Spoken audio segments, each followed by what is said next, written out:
Hello everyone, this is Sirswa and welcome to Udan. Let's understand these questions. These questions are very important for your UPSC exam. So starting question number first, consider the following statements about the Northeast Rural Livelihood Project NERLP. Statement first is the project aims to improve rural livelihoods, especially that of women, unemployed youth, and the most disadvantaged in four northeastern states. Statement second is the project is supported by the Asian Development Bank. Statement third is the project implemented by the Ministry of Rural Development. Which of the above statements is are correct? Option A, 1 only. Option B, 2 only. Option C, 3 only. Option D, all of the above. And the right answer is option A, 1 only. Let's explain this. Northeast Rural Livelihood Project NERLP is a World Bank aided multi-state livelihood rupees 683 crore project under the Ministry of Development of Northeastern Region, launched in 2012. The project has been implemented in 11 districts of Mizoram, Nagaland, Tripura and Sikkim. The project aims to improve rural livelihoods, especially that of women, unemployed youth and the most disadvantaged in four northeast states. The project also works in partnerships with expert organizations to focus on cluster development through value chains.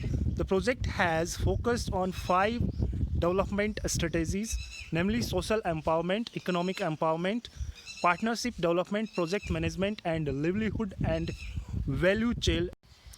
Next is question number 2. Consider the following statements about the regulatory sandbox. Statement first is a regulatory sandbox is a framework that allows for live testing of new products or services in a controlled environment. Statement second is in India it being implemented by the Financial Stability and Development Council. Which of the above statements is are correct? Option A, 1 only. Option B, 2 only. Option C, both 1 and 2. Option D, neither 1 nor 2. And the right answer is option A, 1 only. Let's explain this. The RBI recently finalized the setting up of a regulatory sandbox for banks, lending institutions and fintechs by realizing their final enabling framework for regulatory sandbox. A regulatory sandbox is a framework that allows for live testing of new products or services in a controlled environment. If implemented properly, this could usher in innovations in the industry. Next is question number 3. Consider the following statements about the Suposit Ma Abhiyan. Statement first is it is applicable only to one pregnant woman per family. Statement second is the scheme aims to create malnutrition free India. Which of the above statements is are correct? Option A, 1 only. Option B, 2 only. Option C, both 1 and 2. Option D, neither 1 nor 2. And the right answer is option C, both 1 and 2. Let's explain this. The scheme aims to create malnutrition free India. Suposit Ma Abhiyan was launched to preserve the health of future generations. Under the program, more than 1,000 women are be given food for 1 month. It is applicable only to one pregnant woman per family. The scheme registers pregnant women on a website. From the website, the women who are in need of nutritional support are identified. The identified women are to give a balanced diet kit of 17 kg. It includes millet flour, wheat, maize, gram, jaggery, large soybean, groundnut, ghee, dates, roasted gram, lentil, oatmeal and rice. Next is question number 4. Consider the following statements about the monuments of the Deccan Sultanate. Statement first is it includes monuments constructed in Gulbarga, Bidar, Bijapur and Hyderabad. Statement second is these monuments include only Islamic architecture. Which of the above statements is are correct? Option A, 1 only. Option B, 2 only. Option C, both 1 and 2. Option D, neither 1 nor 2.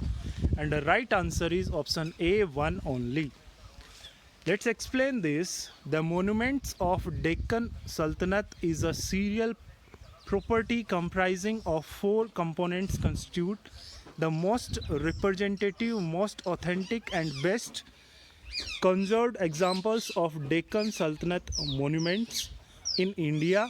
The series demonstrates the exemplary convergence of national and international style of Islamic architecture and their intersections with the prevalent Hindu architecture of the period Southern Indian in present-day Karnataka and Andhra Pradesh. The contributions of Deccan Sultanate to the arts and literature of India is impressive with iconic Indo-Islamic monuments constructed in Gulbarga, Bidar, Bijapur and Hyderabad. These sites emerge as important medieval fortifications and walled cities of Deccan Sultanates with vigorous new architectural style of the Sultanate that emerged from encounters with the Deccan Hindu heartland of the period. Government of India has submitted two nomination dossiers, namely Dholavira, a Harpa city, and Monuments and Forts of Deccan Sultanate for inclusion in the World Heritage List for the year 2020. Next is question number 5. Consider the following statement. Statement first is the red panda is a mammal native to the eastern Himalayas and southwestern China. Statement second is the red panda species are actually two separate species. Statement third is the red pandas are called living fossils. Which of the above statements are correct? Option A, 1 and 2 only. Option B, 2 and 3 only. Option C, 1 and 3. Option D, all of the above. And the right answer is option D, all of the above. On February 29, 2020, the Chinese Academy of Sciences have discovered that the red panda species are actually two separate species. Earlier, both the Himalayan red pandas and the Chinese red pandas were together considered as red panda species. However, the DNA analysis says that they are two separate. Chinese red panda are found in northern Myanmar, Sichuan, southern eastern Tibet and Yunnan province of China.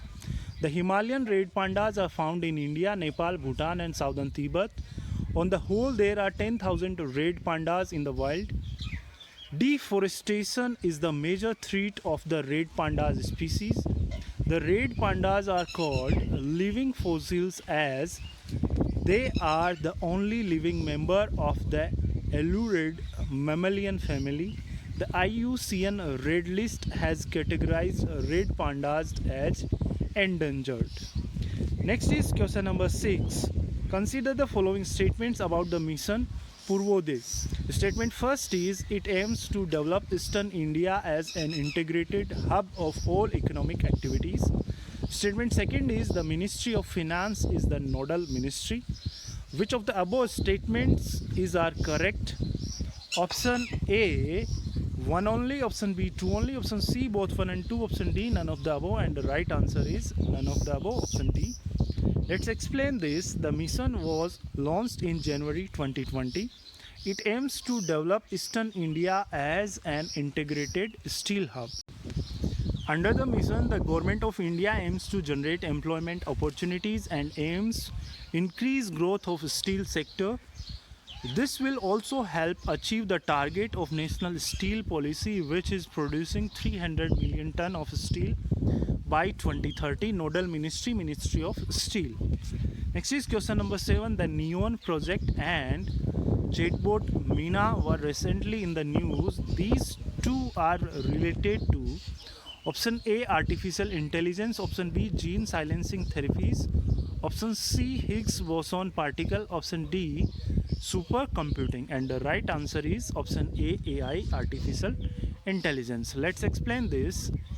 AI is the science and engineering of making intelligent machines, especially intelligent computer programs. In other words, AI is the field that studies the synthesis and analysis of computational agents that act intelligently. Google's chatbot Mina is an open domain chatbot. It is an end-to-end neural conversational model that learns to respond sensibly to give conversational context. Samsung's Star Labs have unveiled a new neon project. Next is question number 8. What is the difference between artificial intelligence and machine learning? Statement first is artificial intelligence is a technology which enables a machine to simulate human behavior, whereas machine learning is a subset of AI which allows a machine to automatically learn from past data. Statement second is the AI intelligent system are created to perform any task like a human, whereas on machine learning machines are designed with data to perform a particular task and give an accurate result. Select the correct answer using the codes given below. Option A 1 only, option B 2 only, option C both 1 and 2, option D neither 1 nor 2, and the right answer is option C both 1 and 2.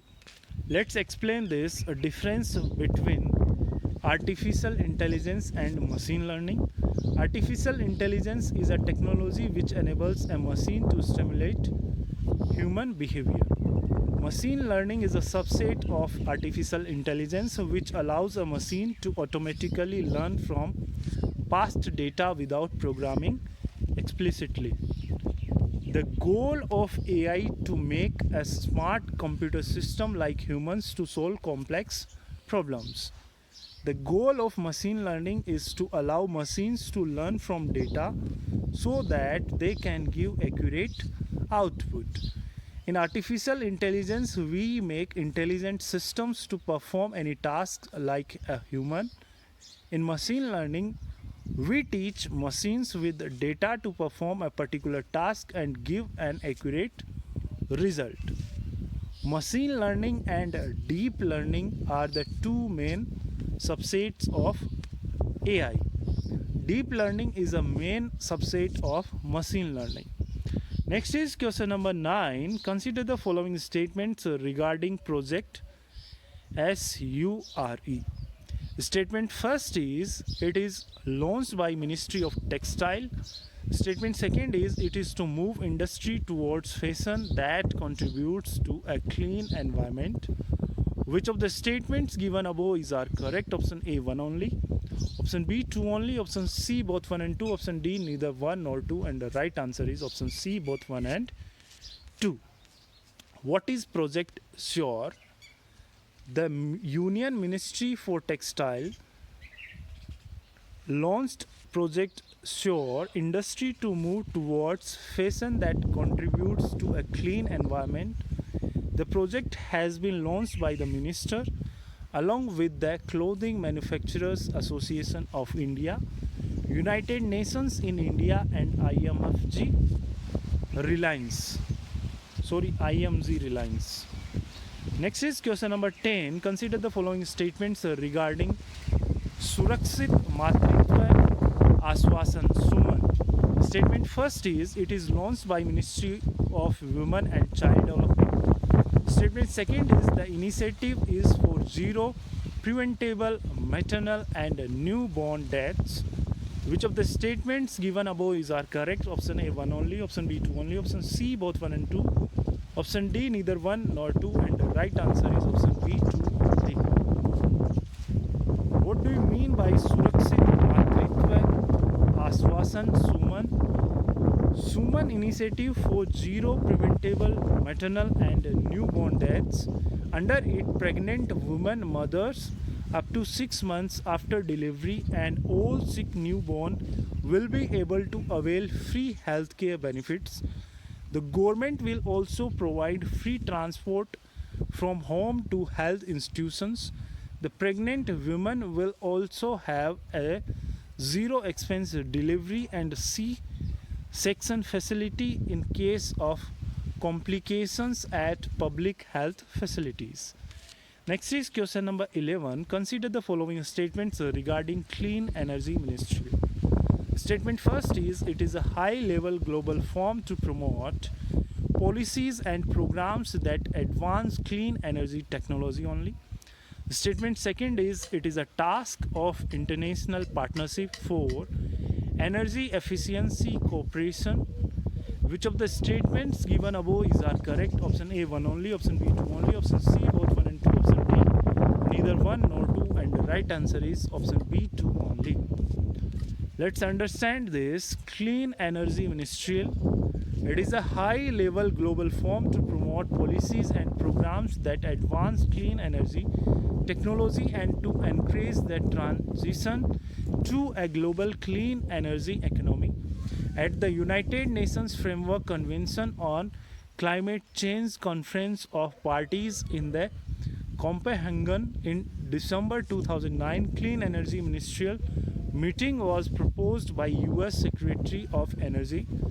It is focused on 3 global climate and energy policy goals: improve energy efficiency worldwide, enhance clean energy supply, expand clean energy access. The framework for the CEM Clean Energy Ministerial was adopted at the 7th CEM meeting in 2016. The 10th CEM meeting was held in Vancouver, Canada in 2019. SEAD initiative, the super efficient equipment and appliance deployment of CEM, is a voluntary collaboration among governments to promote use of energy efficient appliances worldwide. It is a task of the International Partnership for Energy Efficiency Cooperation IPEEC. So students, for the day, hope you like this video. You are going to share this video and download our application from Play Store. There you will get further content and many test series. Thank you so much. Bye bye.